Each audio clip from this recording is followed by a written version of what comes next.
Για να μην είσαι μόνος. Για να μην είσαι μόνη. Για ένα χάδι. Για ένα χάδι. Για να πεις μόνης.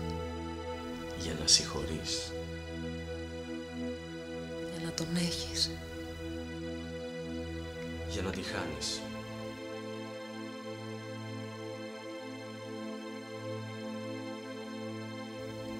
Για πάντα